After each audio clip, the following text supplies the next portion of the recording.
Hello, welcome my dear students. I am back again with another important topic that is Shakespeare के Macbeth को हम लोग पढ़ रहे हैं। तो मैकबेथ में हम एक और इम्पोर्टेंट क्वेश्चन आपके लिए लेके आए हैं कि सुपरनेचुरल एलिमेंट्स जो यूज हुए हैं उसके बारे में हम पढ़ेंगे कि उसका क्या रोल रहा है।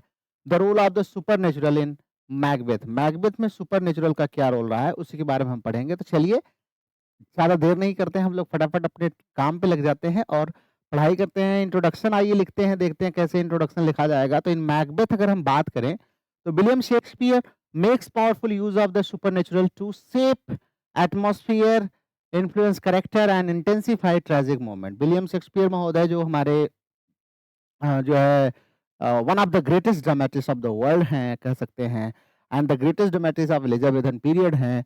अगर हम उनकी बात करें तो कह रहे हैं कि विलियम शेक्सपियर जो है सुपरनेचुरल का बहुत ही पावरफुल यूज करते हैं। किस लिए? To shape atmosphere, atmosphere shape करने के लिए, influence character and intensify tragic moment in his tragedies. अपने ट्रेजिडीज में ट्रेजिक मोमेंट को इन्फ्लुएंस करने के लिए, इंटेंसिफाई करने के लिए भी यूज करते हैं। Written in 1606 during the reign of King James first. अब आपको पता है यहाँ पर मैंने ये क्यों मेंशन किया है कि ये 1606 में लिखा गया, उस समय राजा इंग्लैंड के थे हमारे किंग जेम्स फर्स्ट। अब इनका मेंशन करना ये है क्योंकि हम सुपरनेचुरल की बात कर रहे हैं और ऐसा माना जाता है कि जेम्स फर्स्ट साहब जो है उनको चुड़ैलों भूतों इन सब में बड़ा इंटरेस्ट था ना, विचक्राफ्ट में बड़ा इंटरेस्ट था। तो king James first who had a deep interest in witchcraft, जिनको विचक्राफ्ट में बड़ा इंटरेस्ट था, the play reflects contemporary fascination with the occult ना। तो ये दिखाता है कि इस प्रकार के ऑकल्ट से उस समय लोगों में कितना फैसिनेशन था और उसी को भुनाया है किसने? शेक्सपियर महोदय ने। शेक्सपियर महोदय बहुत अच्छे से जानते थे कैसे लोगों को अपने फेवर में करना है। However Shakespeare does not use the supernatural merely for sensational effect. हालांकि शेक्सपियर बहुत ही स्मार्ट कह सकते हैं कि एक ड्रामेटिस्ट थे जिन्होंने सुपरनेचुरल को केवल और केवल इसलिए यूज नहीं किया कि सेंसेशनल बना सकें, rather he integrates it into the psychological and moral structure of the tragedy. बल्कि साइकोलॉजिकल और मॉरल स्ट्रक्चर जो ट्रेजेडी का है उसी में इसको इंटीग्रेट कर दिया है। अलग से ऐसा नहीं सेंसेशनल बनाया कि लोग देख करके बहुत ज्यादा लगे कि हाँ केवल सेंसेशनल बनाने के लिए ही इन्होंने इसका यूज किया हुआ है। The supernatural elements include, supernatural elements जो मैकबेथ में है उसमें क्या क्या इंक्लूड हुए हैं? 3 विचेज हैं, आपने देखा ही होगा। अपार्सन्स हैं, आप बैंकों का भूत वगैरह जो दिखाई देता है। विजन्स एंड हेलुसिनेशन जो लेडी मैकबेथ देखती है, मैकबेथ देखता है, डैगर वगैरह। एंड प्रॉफिटिक एम्बिग्यूटी है। ये कुछ हैं सुपरनेचुरल जो एलिमेंट्स जो मैकबेथ में यूज किए गए हैं। These elements are dramatically functional not decorative. ये ड्रामेटिकली फंक्शनल है ना, केवल ऐसा नहीं एक डेकोरेटिव एलिमेंट्स के रूप में यूज किए गए हैं, बल्कि as a dramatic functional elements के रूप में ये काम करते हैं। ठीक है। Now the first one, the witches as agents of temptation. Witches को जो है शेक्सपियर महोदय ने दिखाया है कि witches are agents of temptation ना, ये टेम्पटेशन की एजेंट्स हैं, लोगों को कैसे लुभाती हैं। In act first, scene first and scene third, दो जगह अगर हम देखेंगे तो the play opens in act first scene first with thunder and lightning. आपको पता ही है प्ले ओपन होता है, थंडर और लाइटनिंग चल रही होती है। The witches declare, witches declare करती हैं क्या? Fair is foul and foul is fair. आपने पढ़ा ही होगा सब लोगों ने, fair is foul and foul is fair. This paradox, ये पैराडॉक्सिकल लाइन है, this paradox establishes moral inversion. ये मॉरल इन्वर्जन को यहीं पर दिखा रहा है ना, मॉरल इन्वर्जन को दिखा रहा है भैया। मॉरल इन्वर्जन क्या दिखा रहा है कि जो फेयर दिख रहा है वो फाउल है, जो फाउल दिख रहा है वो फेयर है। The central theme of the play, और यही प्ले का सेंट्रल थीम है। जो फेयर दिख रहा है वो फाउल बन जाएगा, फाउल फेयर बन जाएगा। Their speech creates an atmosphere of disorder even before Macbeth appears. Macbeth का स्टेज पे आने से पहले ही इनकी स्पीचेज ने ये बता दिया कि ये डिसऑर्डर का एटमॉस्फेयर होने वाला है। मतलब यहाँ पर अब आने आगे चल करके आपको जो है डिसऑर्डर देखने को मिलेगा। Now when Macbeth appears in act first in third, they greet Macbeth. Macbeth को ग्रीट करती हैं, कहती हैं all hello Macbeth that shall be king here after ना, कह रहे हैं सब मैकबेथ की जय करो क्योंकि मैकबेथ आगे राजा बनने वाला है। Significantly they do not command him to act, और उसको कमांड नहीं करते हैं कि ना ही जाओ तुम डंकर को मार करके भैया फुर्सत करो और राजा बन जाओ। दे प्रेडिक्ट, वो प्रेडिक्ट करती हैं क्या? बैंको इमीडिएटली सस्पेक्ट्स देयर नेचर, और बैंको तो बड़ा बुद्धिमान व्यक्ति था, तुरंत उनके नेचर को पहचान जाता क्योंकि उसके अंदर मॉरल फ्लॉ नहीं था। द इंस्ट्रूमेंट, बहुत ही फेमस लाइन है, the instruments of darkness tell us truth, कह रहे हैं इंस्ट्रूमेंट्स ऑफ डार्कनेस हमें ट्रुथ बताती हैं, win us with honest trifles, और हमें जो है इस ऑनेस्ट ट्रिफल से हमको विजय हमारे ऊपर प्राप्त करती हैं, टू बिट्रेज, और लास्ट में केवल और केवल धोखा देने के लिए और कुछ नहीं। इन डीपेस्ट कॉन्सिक्वेंसेज, इनके अगर आप डीप कॉन्सिक्वेंसेज में जाएंगे तो केवल धोखा और धोखा छिपा हुआ है, ये बाकी और कुछ नहीं है। लगेगा ऊपर से बड़े सच्चे हैं, बड़े जो है ऑनेस्ट हैं, लेकिन ये केवल धोखा ही धोखा होता है और कुछ नहीं होता है। तो यहाँ पर बैंको ट्रू नेचर को पहचान लेता है। Here Shakespeare suggests that evil tempts but does not compel. यहाँ पर शेक्सपियर हमें ये बताते हैं कि कोई भी एविल होता है वो टेम्प्ट करता है ना, जैसे आपके अंदर आलस का एविल है, पढ़ूं कि ना पढ़ूं, पढ़ूं कि ना पढ़ूं, वो टेम्प्ट करता है, आपको फोर्स नहीं करता। आप उठ के पढ़ने लगेंगे तो कोई आलस आपको रोक नहीं सकता है, कंपेल नहीं करता है कि नहीं बिस्तर पे लेटे रहो, वो आपको टेम्प्ट करता है कि वाह क्या नींद आ रही है, आराम से लेटे रहो भैया। हाँ, the witches awaken Macbeth latent ambition, और यहाँ पर जो चुड़ैले हैं वो मैकबेथ के अंदर एक लैटेंट एम्बिशन है, लैटेंट एम्बिशन है, उसको अवेकन करता है। दस supernatural works upon internal weakness, इस प्रकार से हम देखते हैं तो सुपरनेचुरल जो होते हैं वो इंटरनल वीकनेस पर काम करते हैं ना, और ऐसे ही यहाँ पर विचेस ने मैकबेथ के इंटरनल वीकनेसेस पर काम किया हुआ है और मैकबेथ का सत्यानाश कर दिया। Now point number 2, the supernatural and psychological conflict. आइए देखते हैं क्या क्या कॉन्फ्लिक्ट दिखा रहे हैं हमारे शेक्सपियर साहब। Act 2 scene first, scene second में अगर हम देखें ये, तो before murdering Duncan in act 2 scene first Macbeth sees a dagger.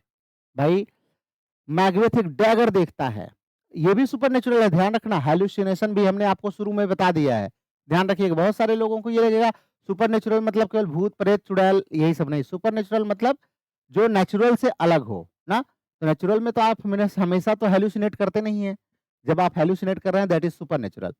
तो before murdering Duncan in act second scene first Macbeth sees a dagger, is this a dagger which I see before me? This vision may be supernatural और psychological, ये vision supernatural हो सकता है, psychological हो सकता है। Shakespeare deliberately keeps it ambiguous, जानबूझकर ambiguous रखा है कि चुड़ैलों ने ही उसको डैगर दिखाया कि वो हेलुसिनेट कर रहा था, ये एक साइकोलॉजिकल बीमारी थी, क्या था, शेक्सपियर ने एम्बिगुअस रखा है।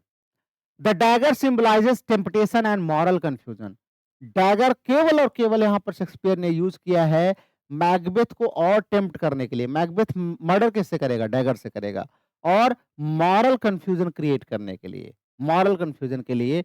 तो शेक्सपियर की तो यही मास्टरी थी। Now after the murder in act 2 scene 2 Macbeth hears a voice, और जैसे ही मैकबेथ साहब मार देते हैं तो एक्ट सेकंड सीन सेकंड में इनको बेचारे को एक आवाज सुनाई देती है, क्या? Macbeth does murder sleep, Macbeth ने निर्दोष को मार दिया, सोते हुए को मार दिया, इनोसेंट को मार दिया, पीस को मार दिया। तो ये क्या है? दिस अनसीन वॉइस, ये वॉइस, ये आवाज जो उसको सुनाई दी, दिखाई नहीं दे रही है कौन बोल रहा है, रिफ्लेक्ट्स हिज गिल्टी कंसाइंस, ये इसके गिल्टी कंसाइंस को दिखा रहा है। Shakespeare blends supernatural suggestion with mental disturbance, Shakespeare supernatural suggestion को मेंटल डिस्टर्बेंस से मिक्स कर देते हैं। The real horror lies not outside the within, कह रहे हैं कि जो रियल हॉरर है वो लाइज नॉट आउटसाइड, वो आउटसाइड में नहीं होता बल्कि हमारे अंदर ही होता है, रियल जो हॉरर होता है। Now third one is Banquo's ghost visible conscience. पहली बार हम देखें तो बैंकों का घोस्ट दिखाई देता है एक्ट थर्ड सीन फोर्थ में। In act third scene fourth during the banquet scene Banquo's ghost appears only to Macbeth, Banquo का घोस्ट केवल मैकबेथ को दिखाई दे रहा है। The ghost does not speak, ghost कुछ बोलता नहीं है, ध्यान रखिएगा। Its silence presence is enough to terrify him, केवल साइलेंटली प्रेजेंट है वहां फंक्शन में और यही मैकबेथ को टेरिफाई करने के लिए पर्याप्त था। मैकबेथ क्राई करता है, दाउ कांस्ट नॉट से आई डिड इट, तुम कह नहीं सकते ये कि मैंने ये किया है। नेवर सेक दाई ग्लोरी गोरी लॉक्स एट मी। तो यहां पर अगर हम देखें तो Macbeth is quite disturb, terrified है भाई, वैसे भी चोर के दाढ़ी में तिनका वाला हाल होता है ना। अनलाइक द विचेज अगर हम देखें, अगर हम चुड़ैलों की अपेक्षा अगर हम देखें तो यहाँ पर बिल्कुल अलग सीन है। The ghost represents moral retribution, वहां पर जो विचेज थी वो टेम्प्ट कर रही थी, मॉरल टेम्पटेशन को दिखा रही थी। यहाँ पर ये मॉरल रेट्रीब्यूशन को दिखा रहा है ghost. It symbolizes the return of suppressed guilt, ये सिंबलाइज करता है कि हमारे अंदर कुछ गिल्ट होते हैं जो सप्रेस्ड होते हैं और वो वापस आ जाते हैं ना जब हम कोई चीज देखते हैं। तो the supernatural here externalises psychological torment, यहाँ पर सुपरनेचुरल जो है वो साइकोलॉजिकल टॉर्मेंट को एक्सटर्नलाइज कर दिया, मतलब बैंकों का जो घोस्ट है। This scene makes the turning point from secret crime to public disorder. अब यहाँ पे ही देखिए कि पूरा का पूरा सीन चेंज हो गया, जो सेक्रेट क्राइम था अब वो पब्लिक डिसऑर्डर में चेंज हो गया। The king appears unstable before his nobles, अब राजा अपने नोबल्स के सामने ही बेचारा क्या हो गया है, अनस्टेबल हो गया है। Now the next one, the apparitions and false security. अब हम देखते हैं कि जो अपैरसंस दिखाई देते हैं और फॉल्स सिक्योरिटी का जो सीन है ये क्या हेल्प करता है। In act 4 scene first we see Macbeth revisits the witches, जाता है फिर चुड़ैलों से मिलने के लिए, आपने देखा ही होगा। दे समन अपैरसंस, वो बहुत सारे भूतों प्रेतों को अपना बुलाते हैं। एन आर्म्ड हेड, एक armed head, beware Macbeth Macduff, वहां पर क्या क्या चीजें बताई जाती हैं कि एन आर्म्ड हेड मतलब मैकडफ से जो है सावधान रहो। दूसरा क्या था, a bloody child, none of women born shall harm Macbeth, दूसरा ये था कि कोई भी जो है वुमेन से पैदा हुआ इंसान तुम्हें मार नहीं सकता है। तीसरा क्या यहां पर मिला, a crowned child with a tree, Macbeth shall never vanquished be until a Birnam to high Dunsinane hill shall come. यहां पर देखिए तो यहाँ पर तीन भविष्यवाणियां होती हैं ना, तीन भविष्यवाणियां होती हैं कि मैकडफ से सावधान रहो, और जब तक कोई एक नाजायज अननेचुरल जो है बर्थ का कोई बच्चा नहीं होगा वो मार नहीं पाएगा कोई। और crown child with a tree कह रहे हैं कि Macbeth shall never vanquished be until, Macbeth को कभी कोई पराजित नहीं कर सकता है या समाप्त नहीं कर सकता, मार नहीं सकता, जब तक कि बर्नम का जो वुड है वो हाई डंसिनेन हिल की तरफ नहीं आ जाएगा, तब तक कोई इसको मार नहीं सकता। अब यही तीन भविष्यवाणियां मैकबेथ लेकर के गया बेचारा। दीज प्रोफेसीज आर इक्वियोकल, ये लेकिन इक्वियोकल हैं, they are technically true but misleading ना, टेक्निकली तो ठीक है लेकिन मिसलीडिंग है। And Macbeth interprets them literally and feels invincible, और मैकबेथ उनको डीप में जा करके नहीं समझता, वो केवल सरफेस मीनिंग समझ लेता है, एलिगोरिकल मीनिंग नहीं समझ पाया है, मिसलीडिंग नहीं समझ पाया, और अपने आप को क्या समझ लेता है, इनविंसिबल, कि वो अविजेत है, कोई उसको जीत नहीं सकता। The supernatural thus becomes an instrument of tragic irony, his overconfidence grows because he misunderstands symbolic language। Macbeth का ओवर कॉन्फिडेंस बढ़ जाता है, क्यों, क्योंकि भैया वो सही मीनिंग ही नहीं निकाल पाता है, सिंबॉलिक मीनिंग को समझ ही नहीं पाता है। Now lady Macbeth and the supernatural invocation. अब लेडी मैकबेथ में आइए देखते हैं। एक्ट फर्स्ट सीन फिफ्थ में हम देखते हैं तो Lady Macbeth herself invokes dark forces in act first scene fifth. Act first scene fifth में लेडी मैकबेथ खुद ही डार्क फोर्सेस को इन्वोक करती हैं। Come you spirits that tend on mortal thoughts unsexed me here, बहुत ही famous है, ध्यान रखिएगा। तो लेडी मैकबेथ खुद अगर हम देखें तो इविल स्पिरिट को बुला रही, किस लिए, वो हटाना चाहती हैं कि जो कंपैशन है वो हट जाए, खत्म हो जाए ना। She calls upon evil spirits to remove compassion. This suggests that supernatural supernatural evil also operates through human desire। ये लाइन हमें ये बताती है कि सुपरनेचुरल स्पिरिट्स जो होती हैं, इविल्स जो होते हैं, वो भी ह्यूमन डिज़ायर के अकॉर्डिंगली काम करते हैं। अगर आपके अंदर लालच है, तो आपको लालच वाली चीज़ों से प्रभावित करेंगे। हर इन्वोकेशन रिफ्लेक्ट्स मॉरल परवर्ज़न, उसका इन्वोकेशन दिखाता है कि वो कितनी मॉरली परवर्ट हो चुकी है। Now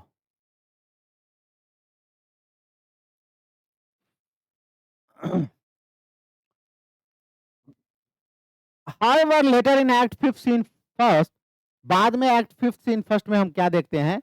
she sleep walks in madness crying, वो मैडनेस में स्लीप वॉक करती, स्लीप वॉकिंग सीन आपने देखी होगी। Out damned spot, the supernatural ambition ends in psychological collapse.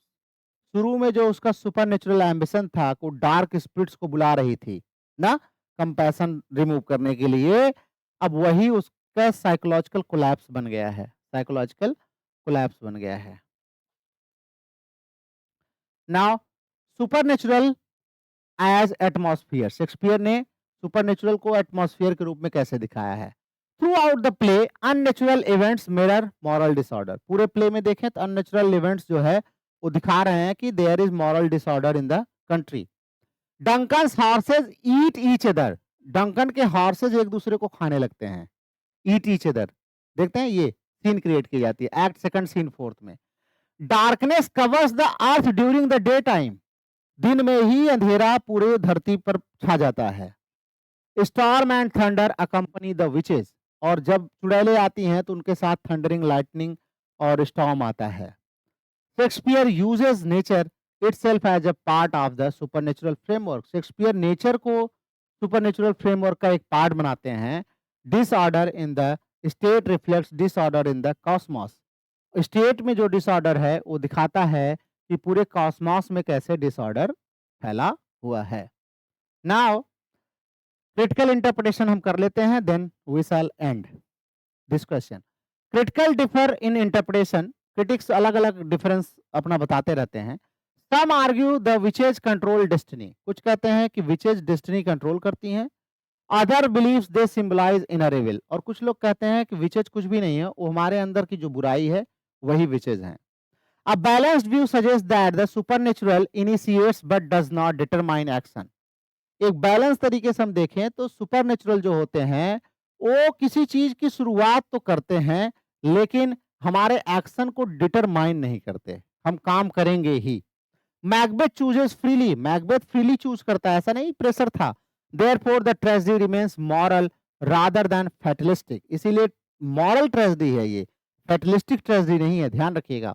Shakespeare presents evil as seductive, Shakespeare ने इविल को सिडक्टिव दिखाया है, एम्बिगुअस दिखाया है, साइकोलॉजिकली पावरफुल दिखाया है, बट नेवर इररेसिस्टिबल, ये नहीं दिखाया कि आप रेसिस्ट ही नहीं कर सकते, एक बार आपके ऊपर भूत आ गया तो अब मर्डर करके ही मानेंगे, ऐसा नहीं है। उन्होंने दिखाया है कि आपकी अपनी चॉइस है।